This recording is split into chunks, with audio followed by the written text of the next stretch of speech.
All right. So yeah, we were just welcome y'all. This is the infamous Carey Nieuwhof. Is that the right word? Infamous. Infamous? Is that Mhm.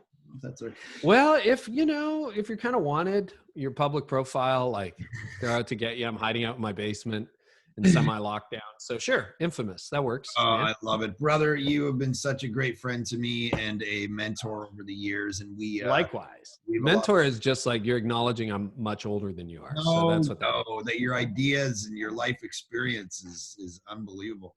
So we were just chatting about, so you're in Toronto, well, outside of Toronto, and you're talking about lockdowns and whatever. So what does that look like right now? Yeah, we just got moved into Ontario has like a 5-tier system. So we're second from the worst or best, whatever, Okay. lockdown. Right. We're in the red zone. So we're just an hour north of Toronto, and one more mistake and they lock us down like Toronto. So I got a haircut today, which is great. But I said to the guy who cuts my hair, I'm like, this could be it till like 2021. Till who knows, right? Yeah, When they let us out of here. So I was talking with our buddy Josh Gagnon today, who's obviously he's down in the States, and he was, we were just kind of comparing the philosophies and the different kind of, he was like, what is it like for you? Like, how do Canadians process all of this? Oh, we all think the same way, so that's great. Number one, we all think the same way. So that's awesome, Josh. Thank you. Yeah. Well, I was like, I mean, it's a little different that we don't tend to grab our guns and run to the city hall and say, we have rights and whatever, but we, some of us don't. Some of us are more, conservative on the issue, and some of us are more liberal on the issue. And, it's interesting as a pastor, we get emails all the time. I mean, you're moving out of that day to day a little bit, but I get emailed, the one email will say, how dare you close the church down? We need to fight the man, and like, come on, let's go. And then the next email will be from a doctor or someone in the nursing community and being like, dude, what are we doing? Like, we can't be running around. We got to be careful, whatever. And you got to try to reach both people. So any advice for the leaders, pastors, people out there that need to try to walk this middle? It's not really a middle. It's not a centrist road. I have political beliefs. I have theological beliefs. I have, beliefs about, epidemiology, whether I should or not. How do we though, like, there's this very interesting, let me just add this onto it. In the States in particular, I think there's a lot of pressure that people are feeling around. Now I've got to understand civil rights. Now I've got to understand epidemiology. Now I have to understand critical race theory. And they just got into this to like hang out and disciple people. And now, what are you seeing? You talk to everybody. You are connected with the people who are on the front lines of church growth and whatever, all over the United States. What are you seeing them do? The pressures, talk to that for a bit. I've seen a bunch of stuff. I mean, like you, I've seen people go completely polemic, like just ideological. Basically, their theology has become an ideology. So, you need to vote this way or that way. And they've gone all progressive or all Republican or whatever that happens to be. And I think that's a cheapening of the gospel. Like, like we try to have a church where, like, I don't know how people vote, but I know people vote all over the place. I had a really, I'll give you the scoop. I had a really good, you were talking to Josh, and we both love Josh. I had about an hour and a bit with Craig Rochelle today. And so I was picking his brain on how he's handling this. Yeah. This will all be public. It'll be on my podcast in a couple of months. But like Craig said something I thought was really helpful. He said, in this time, and he's worked with some of these guys for 25 years. He said, I've learned that we have a more diverse opinion around the table than I even realized, because this brought it out, right? Like all this stuff over the last year. At his church. You mean at his church? He goes, yeah, even the guys he's worked with all these years, he's like, wow, there's more diversity politically, ideologically around the table and a variety of opinions. And I asked him, I said, like, Craig, well, how do you handle that? I have utmost respect for Craig. He's one of the smartest leaders I know.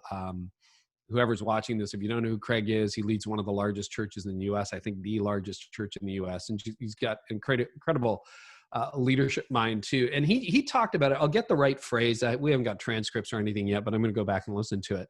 He talked about empathy, like it was empathetic listening. And he said, Like he has his own views and he wasn't sharing exactly what they were, but you might be like, with the public health officials, or you might feel like, I think this whole thing's overblown. I don't know. But he had his own opinions, which he didn't share.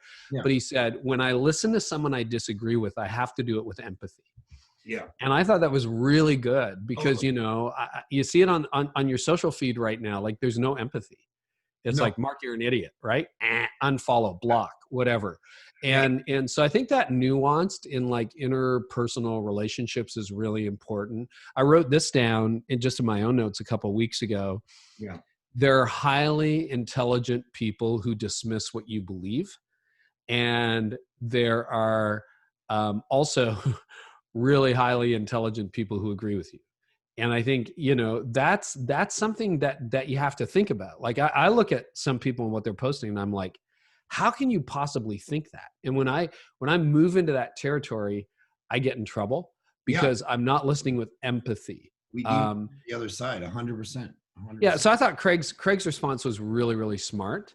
And, because at the end of the day, if you take like adamant stance on something, like even politically, you look in Canada in the Canadian context, you're probably getting rid of 30 to 40% of your church. If you're like an ardent conservative and ardent liberal, you're basically dismissing someone on the other side or New Democrat or whatever, and your way is the only way. And I think our understanding has to be, no, they're really like smart people who think differently on this issue. How do we focus on what we agree on? And this, the church's job is not to adjudicate politics. It's to make Jesus known. And so how do you bring it all back to the mission? And Craig talked about how focusing on why we do what we do, we're going to reopen, or we're going to close back down, or we're going to stay online or whatever, justifying it empathetically to people and just saying, hey, we've heard the different opinions. This is what we're doing. This is why we're doing it. We love you. We embrace you. We have different views. I thought that was a highly emotionally intelligent response. Well, I thought your interview with Andy Stanley there a little bit ago, where he was talking about, he made a really good point in saying every conversation he's had with people who've been busting his horns a little bit about not opening, they never had a theological or missiological reason. It was always a political reason. And I think that's not to be critical of those of you who believe that. It's just to recognize, I've got in conversations, Carey, I mean, I'm a guy who has studied the Bible pretty intensely and the philosophy in first century Judaism. And I've been doing this for 20 years, and I'll sit down with people and they'll be telling me their political views on something and telling me that, let's say this Bible book, the book of Revelation, it does this, it says this, it says this. And they're saying it so authoritatively, and they've never read a commentary in their life. And I go, okay, so let's talk about, like, look, this is kind of my thing. So let's kind of chat a little bit. And it's like they're looking at me like they feel sorry for me. It's like, oh, Mark, if you only knew, and so it's this very interesting world of like, are we talking about science? Are we talking about politics? Are we talking about theology? What are we talking about? So anyway, all that to say, let's get into some important stuff here, because that's all not important. I'm going to do. Yeah, but look behind you for a minute. Anybody watching this, look behind Mark. Like there's an actual library there. And I think you can tell an awful lot about what is in someone's library. And that's one thing I appreciate about you. You got a lot of street smarts. You're funny, you're sharp, you got a great sense of humor, but you're well read. I've read the manuscript for your new book. I've read your first book. I listened to you preach. I appreciate like you're actually a thoughtful, you've looked at things from multiple angles. And I would just encourage people to ask a few more questions and perhaps drop a few exclamation marks. Right. On that note, I'm reading right now for a book that I'm thinking about writing next, but I'm not going to say this book. If you've never read it, Political and Visions, Illusions. Who wrote it? Political Visions and Illusions. A guy named David T. Koyzis. Koyzis? Yeah, sure. That's exactly it. Dude, it's pretty heady, but he talks about a lot of an introduction for people around political ideologies. So what do these phrases mean? So we got a lot of phrases floating. Everyone's talking social Marxism and liberalism and conservatism, all of these different words. I'm not sure everyone knows what they mean. Oh, 100%. Yeah. So this guy goes through, introduction, ideology, religion, and idolatry, liberalism, conservatism, nationalism, democracy, socialism, transcending the ideologies, and the state and its task. And it talks a lot about, so his point here is classic liberalism, which is not the way we use the term, you know what I mean, idolizes the individual. Correct. Socialism idolizes the economic class, and nationalism idolizes the nation state or ethnic community. And so he's talking about all the ways that if we're not careful about our understanding of the historical ways that these things were constructed, we just drop in with our 2020 definitions of these terms, we're going to become a bit of a mess. But anyway, listen, all that's boring. Let's get to some important stuff. I have for the legend, Carey Nieuwhof, I have let's just riff a little bit on some stuff people want to know about you. All right. So I opened up a icebreaker website. Okay. This is what I do now for these. Of course he did. Okay. It's Dan Rather, Larry King, Walter Cronkite is probably above Dan, and then Mark Clark. Okay. That's a nice. Yeah. What's a trilogy? What's a quadrology?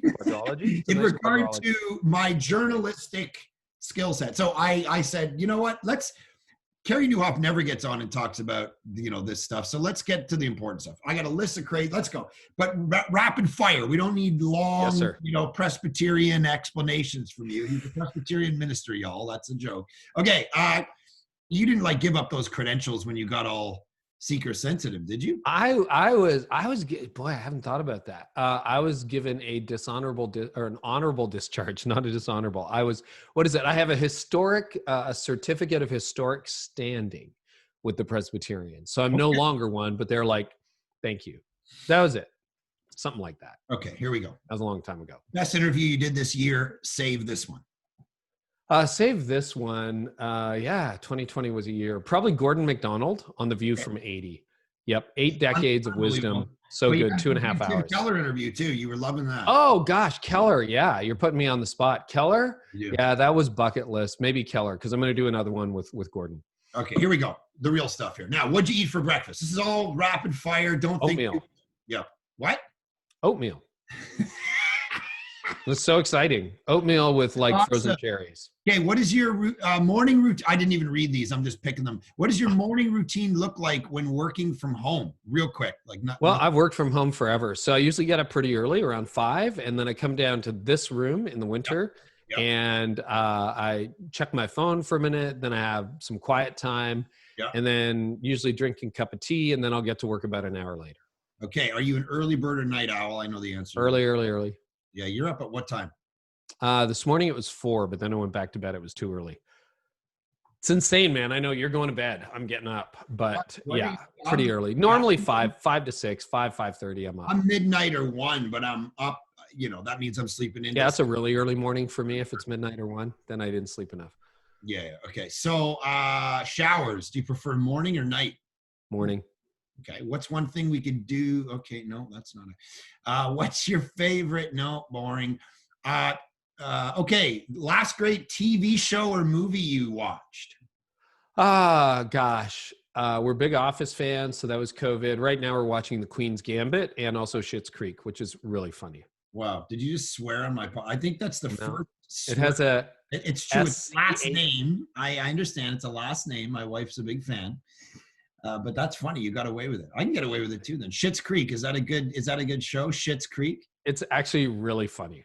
Right. Yeah, and shot an hour south of here. It's in Goodwood, Orangeville, Ontario. Good Canadian writers, all of that. Mm-hmm. Best book other than Problem of God you've ever read?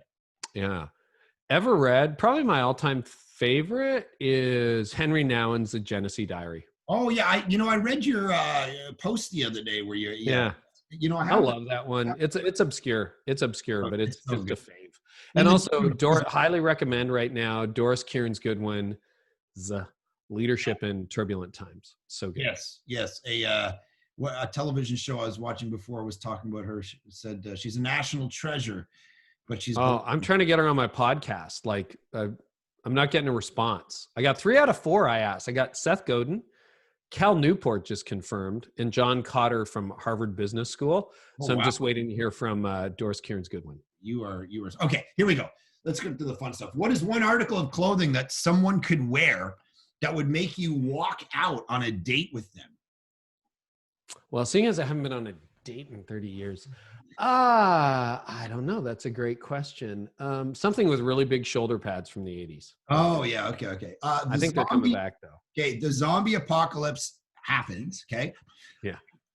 Okay, the COVID vaccine goes wrong. Who are 3 people you want on your team? I mean, outside me. So me. Outside you, yes. I think you're the exception to all the answers for these. I'm picking up a pattern here. 3 people. Definitely one of my sons, because they're way smarter than me. I might take them both. They have great survival skills. And who else do I want? Craig Rochelle. Yeah. Interesting. Okay. And your wife, probably. Obviously, my wife. Yeah, I assume we're one biblically. So that's my 4th person. Have you ever been told you look like someone famous? Drew Carey. Get that a lot. Oh, really? Yeah. That's Drew awesome. Carey. Okay. Mm-hmm. If you could bring back one fashion trend, what would it be? Frosted tips. There you go. Oh, interesting. Yeah, just a little more blonde in this graying mane. Yeah. If you want to sing karaoke, what song do you pick? Probably Fleetwood Mac, Dreams. Oh, interesting. Okay, that's up and coming again, right? Because it is. All the hipsters love it. I never quit. Yeah. Mm-hmm. When you die, what do you want to be remembered for? That the people closest to me had the best experience of me. Oh, wow. Holy smokes. That was like... I've actually thought about that. Can you tell? Oh, yeah. That's unbelievable. What's your favorite item you bought this year? Oh, what is my favorite item I bought this year? I bought a few things. AirPod Pro Max double... No, I didn't buy those yet. I don't know why, because I have a lot of over-the-ear headphones I don't use. You tell one of us. I bought by the way, with your setup and your microphone. One of us. Yeah, no, that was last year. What did I buy this year? I just bought a new Weber grill. I don't know whether it's my favorite, but it's what's in my memory bank. So got a new gas grill. Sam and I put not competing with the great green egg. I am, but you know what? I did rebuild that this year, so that's probably like my favorite. Yeah. All right. What is your absolute dream job, Carey Nieuwhof? I have it. Doing what I do now for real. How amazing is that, by the way? Mm-hmm. Yeah, I get to interview world-class leaders and run a little communications company and write and speak, and it's my absolute dream, like crazy. I could retire right now. I don't want to. I want to talk about your writing in a minute. Okay, what would your absolute dream? Oh, I just asked that. What would the title? This is what I meant to ask, of your autobiography be? He tried. I don't know. He tried. Kind of fell short. Okay, I like it. Favorite Disney hero? Do you remember? Do you know? Disney hero. I'm not a movie guy like you. You like have rankings for every movie. Okay, Disney hero. I got a better one. That's boring. You're going sailing around the world. What's the name of your boat? Okay, so we have an unofficial name for my actual boat. Oh yeah, right. You have a boat. What is? I have a boat, but it's not a sailboat. Okay. Holy Ship. There you go. Holy ship. Okay, we got a theme going here. I wanted to call it leadership, but okay. Timberlake or Bieber, the better businessman? Biebs. Biebs is doing a good job these days. Yeah. Timberlake's probably has a higher net worth, but I think there's greater future trajectory for the Biebs. Yeah. What was the worst job you ever had? Oh, I was going to play into all the stereotypes. Sorry for all the great civil servants, but I worked for the Department of Health and Welfare in Toronto, federal bureaucracy in 1988. It was horrible. Horrible. Worst job I've ever had. 1988. I was 8 years old. I know, you were 3? Just plucking around. I told you, I'm a lot older than you. Cat or dog? None. Favorite meal to cook? Oh, I would say ribeye on the egg. Oh gosh. Okay, I'm hungry. M&Ms or popcorn? M&Ms all the way. I like it. Okay. I have Do you have a opinions. scar? Do you have a scar? I do actually. It looks like I tried to commit suicide, but I was actually detailing a car when I was 13 and sliced my wrist open on the license plate. And that's it. So I still like the detail cars. So that's why it's sentimental. I like it. Would you go with aliens if they beam down to Earth? I know resisting would be futile because I'm like Isn't that I'm literally dead. Like, you know, if there's some kind of apocalypse, yeah, the real question is I'm already dead. So it's like, oh wait, what? Gone. He's dead. Okay, so I'd probably go. Sure. Good. Okay. Listen, it's been good getting to know you. Okay. Didn't see it coming. My book. Ta-da. Hey, you have the ARC. You have the advanced reader copy. Did I never send you a final copy? Is that what this is? Oh yeah, uncorrected proof. Oh, yeah, lots of corrections. You have so many of them. You couldn't pick. Yeah. You know, I on that note, we'll come back. I just wrote the Problem of Jesus thing, and so you know that took a year to write it. And there were so many little, like when I handed it off to them, and then they would hand it back to me, and then I would see little like, oh, let's move that there. You know, there came a point. This is just between me and you, and the 13 people watching this, that they at some point they said, you got to stop emailing us changes. Like this thing's got to ship. And I'm like, yeah, no, but what about this little thing? And what if we moved it over there? We shift that over to the end notes and we did it. And they just stopped responding to my emails. Okay, that's another level. I haven't hit that level yet. I got to level up. That's good. Yeah, in a nice way. They were like, look, all right, we get enough. You have a CD, and some things just. So anyway, I'm super jacked about it. But talk about this book, because this is the book. This is your latest book, right? This is the one you've come out. It's the one that came out in 2018. I got a new one in 2021. Yeah, it's about all the things in leadership. So practical. The new book, I will reveal the title right here. I think we can say it now. It'll be up on Amazon soon. It's going to be called, are you ready? I gave you 2 scoops. Here's number 2. Do what you're best at when you're at your best. You told me that title a couple weeks ago, and I love it. Do what you're best at. I love it. Yeah, Penguin New York picked it. I could not decide. We went through like 5 titles. They were, okay, so you got like told you couldn't make any more changes. I changed direction on the book, and then finally they got New York involved because they kept vetoing titles. Right. And it was the person who signed the Obamas, Barack and Michelle, who titled my book. So it's like, I think she knows something about books. She might know. Yeah, he's selling a couple now, isn't he? He's I'm in the middle of it right now, not to get political. He's a good writer. It's a good story. I don't think if anyone's judging you for reading a book of an ex-president, no matter where they fall politically, they should stop. Yes. Yes. So no, the book's about all the so the new book is about time, energy, and priority management. Right. It's sort of the system I've followed since I burned out or developed and tweaked to get a whole lot more done in little time, getting time, energy, and priorities working in your favor. That's a next book that'll come out in 2021.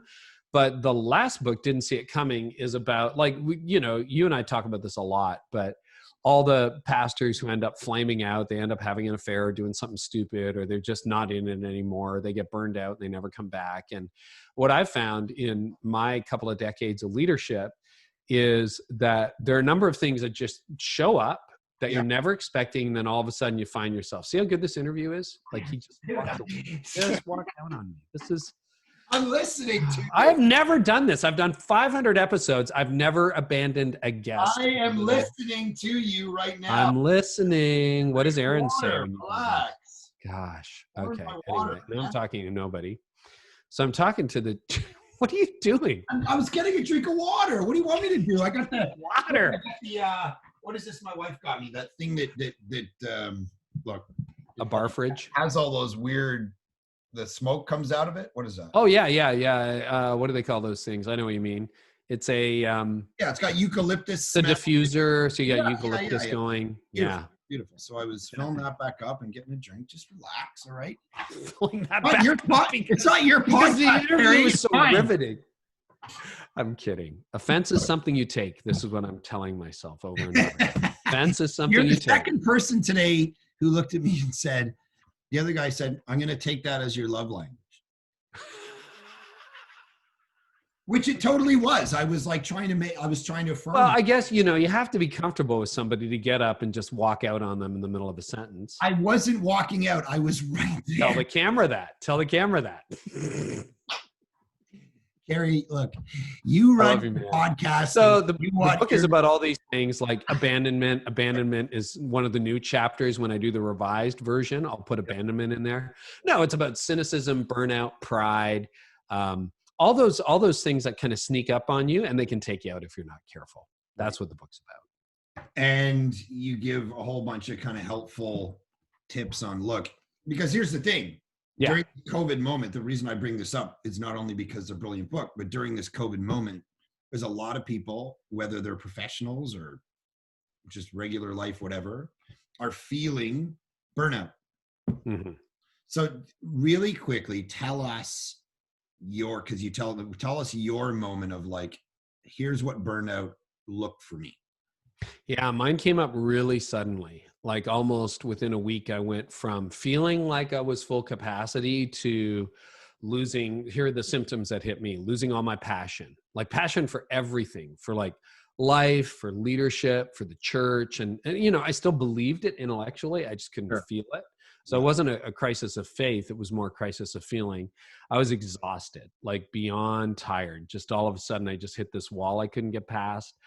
My emotions were all wonky. Like I either felt nothing, I was numb, or I would, if the problem was a 3 out of 10, I'd treat it like a 12 out of 10 and just like escalate it. Wasn't laughing anymore. No energy. And then a lot of like brain fog, really deep brain fog to the point, well, this, right? Like, what do we bring to the table? We bring our brains and our hearts, pardon me. Mm-hmm. And I just couldn't think straight anymore. So it would take me like, I remember there was one day the summer I burned out, and I think it took me like 20 minutes to write a 3-sentence email. Like it was that level of efficiency. So I was, For me, that's probably clinically depressed. Right. Oh man. It was bad. Yeah. It lasted about 3 months in its most intense form, and then gradually started getting better.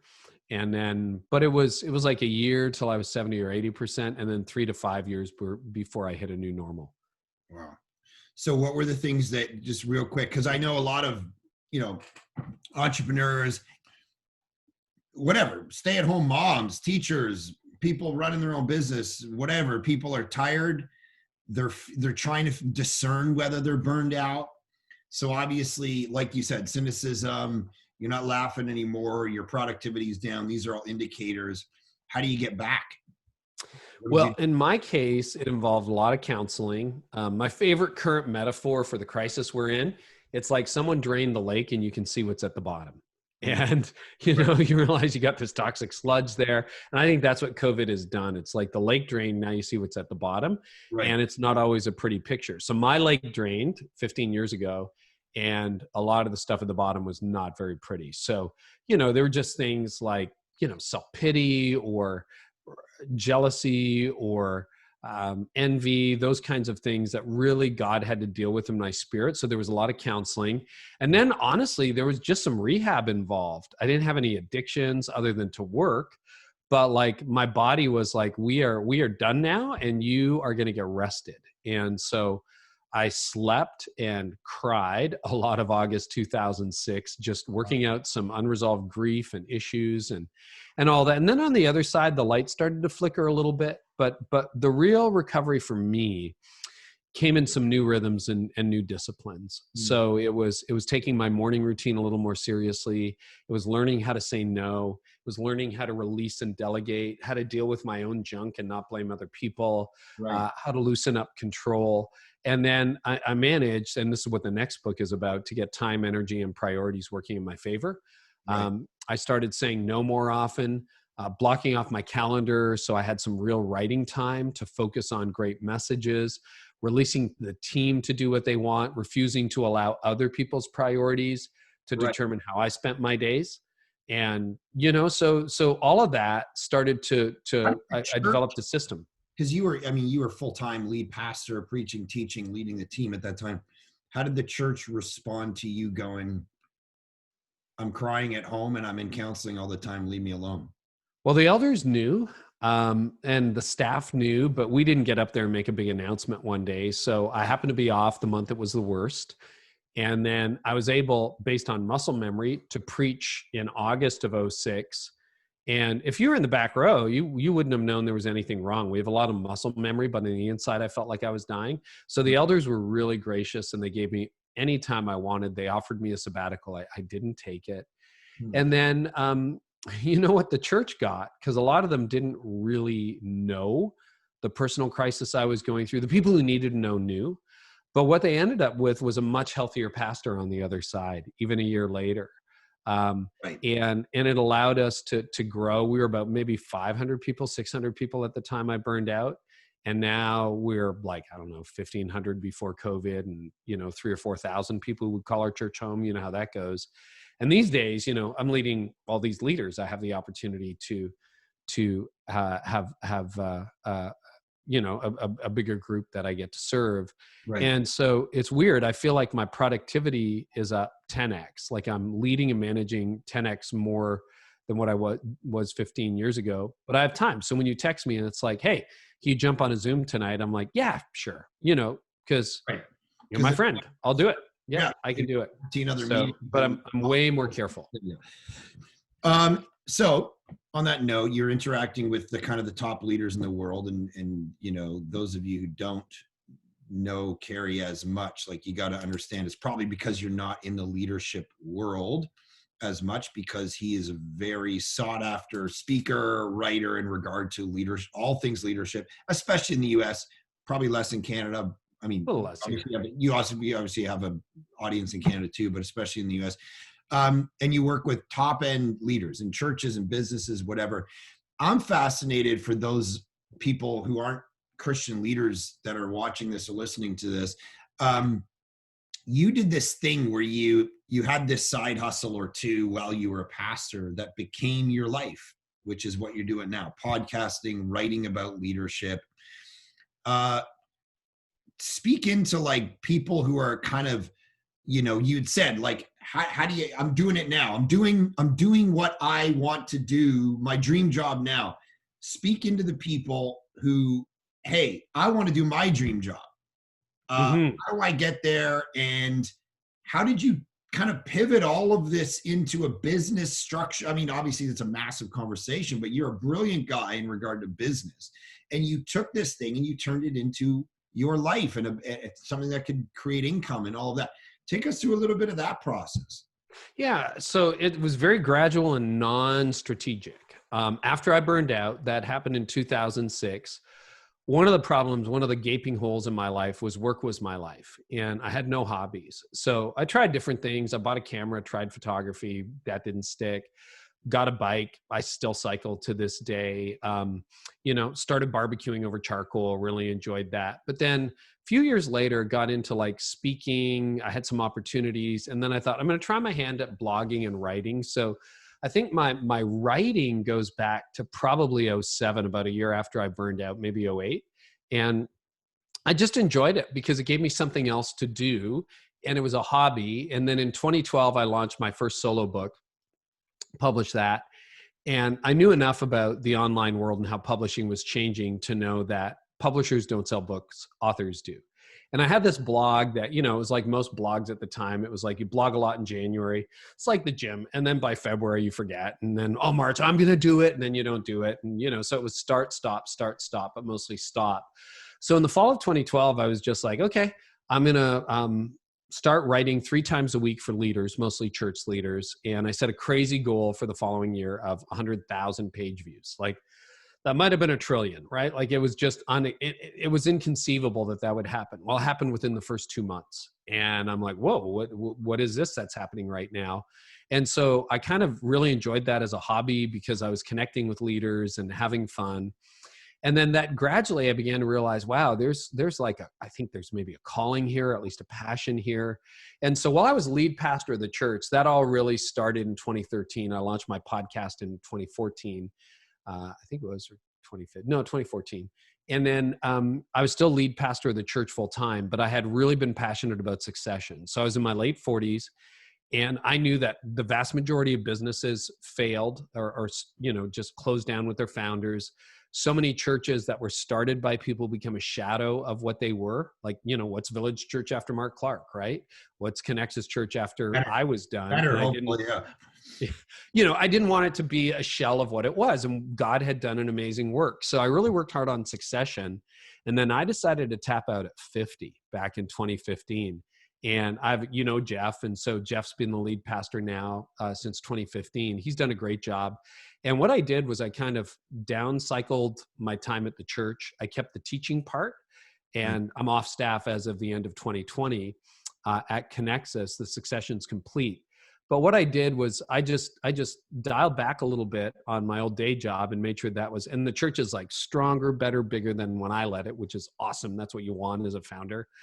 And then I just dialed this up. And for the first couple of years, it didn't really produce a lot of income. I just built an audience and built a tribe. And then I studied economic models. So basically, I don't have to pay to read my articles.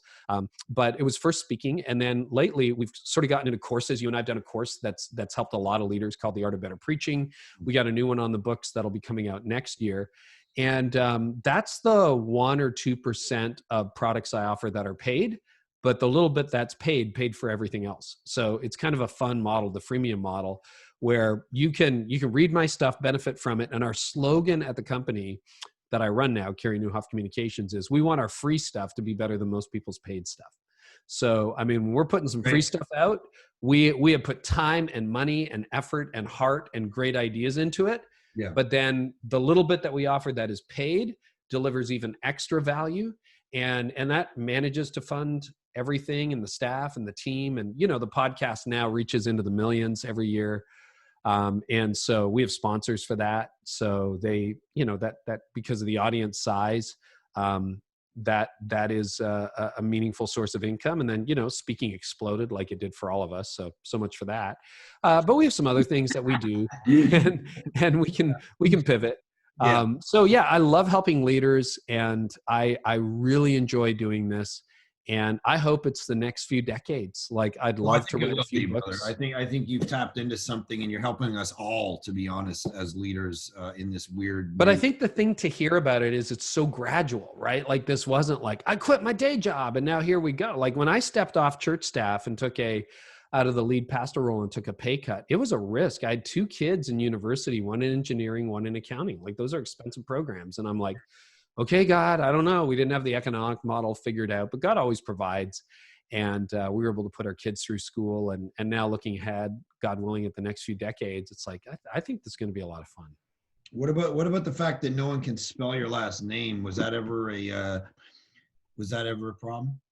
Actually, Google loves that, because you can get it so wrong and they still find me. Not a lot of people on the internet competing for Carey Nieuwhof, so I'm pretty happy about that. As someone who is put out a course with you and putting out another one, every time I post something about it and want to tell people to watch it, I have to literally Google your name, copy it, and paste it, because I get very confused. There are more I's, E's, U's, and W's and H's than I've ever seen compiled in one place. And some of us with my background, we really struggle with like Mark Clark. That's just so confusing. It's just like, why is it so simple, man? Yeah, you got to go to Holland. When I first took my kids to Holland, that's where my parents are from. It's a Dutch name. Okay. It's funny. Nieuw, N-I-E-U-W, is the Dutch word for new. And so when you see like new car, in every billboard in Holland, it's like new, new product, new line, new milk, new model, new whatever. Right. It's N-I-E-U-W. And the kids are like, they were teenagers at the time. And they're like, Dad, we feel like we're home. People understand us. It's like, yep, this is where you come from. Love it. Okay. So you interact with a lot of leaders. Let me land the plane here. We're in a weird time, obviously, since March, pandemic time. Leaders are bailing out, cutting out, confused about the future, confused about the present. What are you seeing? 1 or 2 or 3? I know you do a lot of research, Barna and this and that. You're constantly in this world of where are the trends going, all of that. What are you seeing leaders struggling with right now? I see leaders who are wedded to old methods and are losing the mission.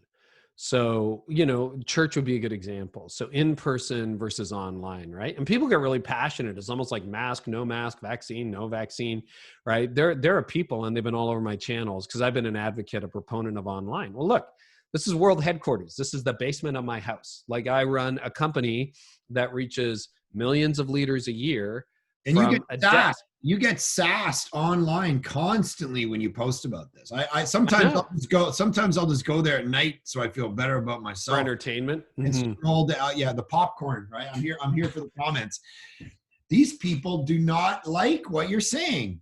No, they don't. And that's the role. And I think because, our whole model that we have grown accustomed to broke with COVID. Restaurants, their model broke. Gyms, their model broke. Schools, the model broke.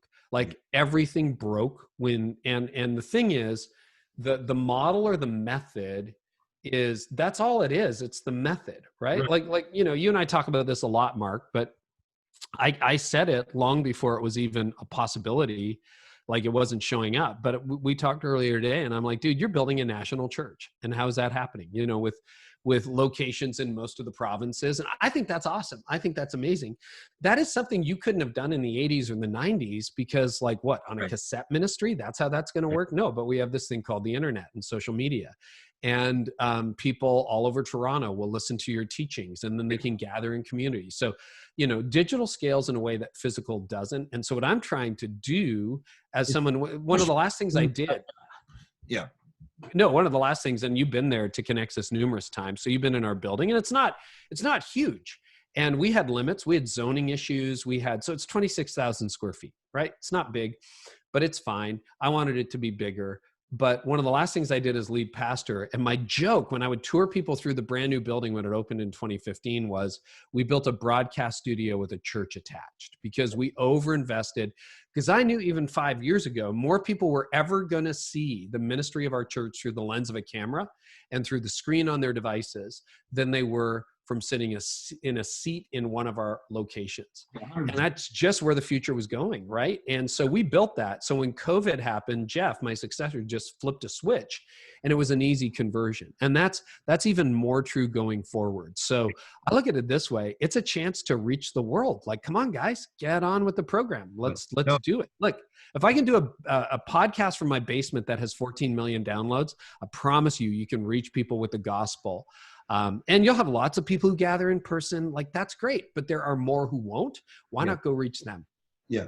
So our buddy Shant, Shant. founder of the Burgers Priest, and now fourth man in the fire. I don't know if you've been there yet, but fantastic. Not yet. No, we've been in this thing called lockdown, but I want to get there. Yeah. So one of the pivots, speaking of, you were talking about restaurants needed to pivot, and I thought about this because he just texted me the logo for his he's adding donuts to his pizza. Oh, he said he just got a shipment. I saw that. Yeah. He's been working on donuts, like perfecting California donuts, $3 a pop donut, kind of quality, unbelievable. And the name. What? The name for his donut joint or donut business is Harry and Heels, based on Jacob and Esau. So this is the logo. It's a hairy man with a guy grabbing his heel behind him. Based on only Sean could do that, dude. Only Sean could do that. Way to go, Sean. Jacob's grabbing Esau's heel. Esau's hairy, for those of you who haven't read Genesis recently. Hey, it's memorable. Purple Cow, man, Seth Godin. It's memorable. You got to make it memorable. I mean, it's a little bit like, do I want a hairy donut? No, I don't want a hairy donut, but right. Esau was a hairy man, and Jacob grabbed the heel. Yeah. Yep. So if Sean comes to me a bunch of years ago and says, I'm going to call my burger joint the Burgers Priest, or I'm going to call my pizza joint Fourth Man in the Fire, I'm going to say these are all bad business decisions because I have never started a restaurant before. And he's a brilliant thinker in that regard. But the point is, he has had to pivot. When he opened Fourth Man in the Fire, COVID hit. He flipped it. Now it's delivery. Uber guys come pick it up. and it's been very well. It's booming. It's crazy. We all have to do that. And church, I think what your spirit is yes, we all understand Hebrews. We all understand Acts. We all want to gather. Of course we do. But the church has a history of being dinosaurs in regard to, I mean, I was speaking at conferences, Carey, where I was on the stage. Okay, I remember this 2 years ago. I got up and gave a talk to 700 leaders in Vancouver. And I said, look, here's what we're trying with video, cinema sites, video, yada, yada, yada. And then I'm in a Q&A on the stage in front of all these leaders with 5 other leaders. And one of the leaders looks at me, he goes, I just fundamentally disagree with what you're doing. And I said, what do you mean? He said, I don't think video is real. I said, what are you talking about? He said, you can't do video with live people and think that the Holy Spirit's going to speak to them. And I'm on a stage in front of all these people, like, are you calling me? What?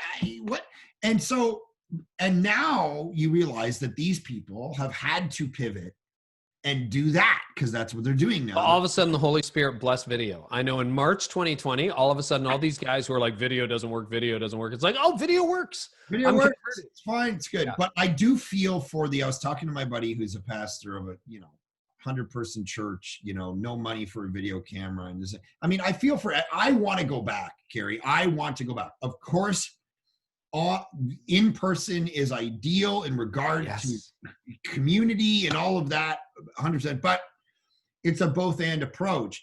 I'm not going to shut off our online. We never had an online campus. We had YouTube videos every week, but we didn't have an online church until March. We were planning on it.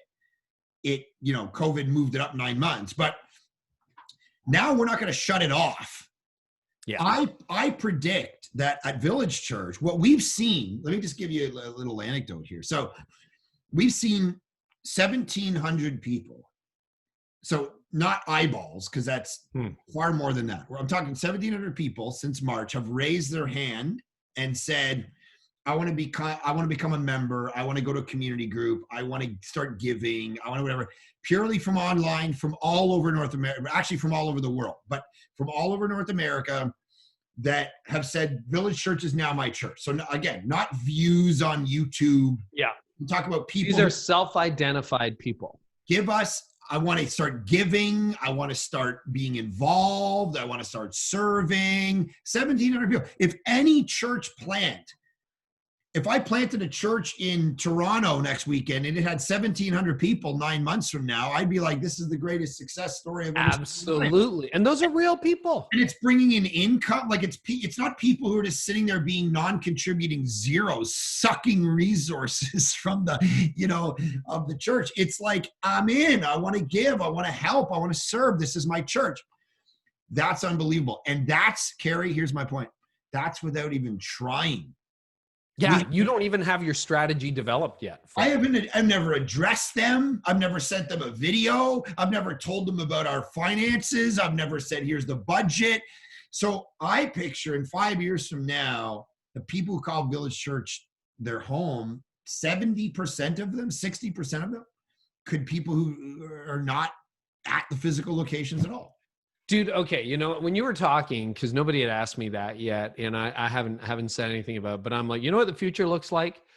I was going to say exactly what you just said, 70-30. That 30% of the people who call Village or pick your church will be sitting in a row and, they're in person on a given Sunday. Yeah. And then 70% will be accessing it through a screen. Now, that might mean that, Aaron and you aren't there next week, but Tony and I take your seat, and then you guys are watching on a screen and we're there next time. So it could be that you cycle through 50, 60, 70% of your people, but there's that digital experience, right? Yeah. Like, it was a decade ago for the first time that all of us could have digital friendships. Like you and I met over Twitter. And what happens is probably, I don't know, dude, like 80% of our conversations have happened not in person, maybe 90%. Yep. But like we have a real friendship. But when we see each other, whether that's in Vancouver, San Diego, Toronto, wherever we happen to be on the road together, we just pick up like we left off, right? 100%. Like you and I spent a couple hours together today. It was great. It was rich. It was powerful. Well, and when we see each other in person, we'll just pick up where we left off. Like that is the future.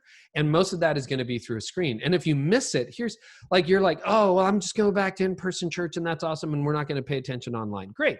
So here's what you do. You cap out your potential at 30% of your potential. You want to do that? Great. More power to you. But if you really want to grow your mission, get on board.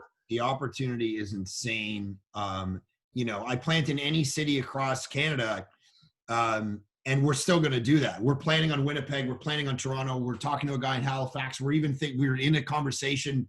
This is not to go into in the States. It's okay. No one's watching. So exactly. Physical locations. Great. Love it. The potential online is just, as you have said brilliantly, and I don't know if you stole this line or whether you thought it up in your brilliant mind, but everyone you want to reach is online. No, 100%. Yeah. And you look at what's happening in business. Yeah. 7 billion people. A lot of business leaders. Yeah. Like Dropbox. I'm looking at what's happening at Dropbox. So they got all this square footage in Silicon Valley. They're downsizing and they are now converting all of their office space into, you don't have cubicles and offices anymore. It's all meeting space. So basically they're going to keep a percentage of their square footage, but it's all common areas. And so the idea is that you can work in Washington State, you can work in Idaho, you work in Chicago if you want, you can be distributed, but they fly you in once a quarter or whatever. When you're in the office, you use some of the common space and you do collaborative work. And I think the church is going to move, like churches like Village that are on the front end of this. You will become a location independent church. Just like, I have a team, a small team, not a big team, but there's 8 of us who work in this company. And, I have people in Nebraska, Florida, Memphis, here in Canada, in Toronto. And that's my team, Hamilton. Yeah, love it. And we just meet. We've been doing Zoom from when it was in beta. Like you can run a company. I know a friend who runs a $100 million company. He has like 80 employees and they're all distributed. Everything's virtual. And I've been to his office. You know what his office looks like? It looks like this, a desk. Okay. And it's not even piled up with paper. And he runs it out of his home and it's a $100 million company. So that is the future. And we gotta understand that and get there. Like, it's not, oh, this is coming. It's no, this is here. Yeah. This is here. The ship has sailed. Okay. Look, brother, love you. Let you get back to your family. I'm coming out to visit you very soon, and hopefully you'll bed for me. Just to the right of that place where you're sitting is my bed in a very cold room. But thank you for hosting me always. And we bought you a space heater. We decided to splurge. Merry Christmas, man. Hey, how's Tony's new book? It's great. How's it doing? Any day we're going to get copies of it. So it tells our story. So when I burned out around that time, our marriage was not in good shape. Yeah, it's called Before You Split, y'all. It's called Before You Split. And she's also a divorce attorney. We met in law school. Yeah. So I wasn't doing family law. She did family law. And so she just sat with hundreds of people and learned some stuff about what happens when you think divorce is going to be better. It's not often better. And so she takes all those insights, puts it together in the book, comes out January 12th. You can pre-order it now. It's awesome. No, it's great. And she sent me a copy of it and it's awesome. And I have already— Thanks for endorsing it. Yeah. And I've already lined up a few people to read it because they're in that moment right now. And that's a whole other podcast, talking to you and Tony about Before You Split and marriage, or maybe just talking to her. But anyway, love you, brother. We'll see you very soon. Love you, man. Thanks for taking the time. Okay. Always, Mark. Okay, thanks. Rock on.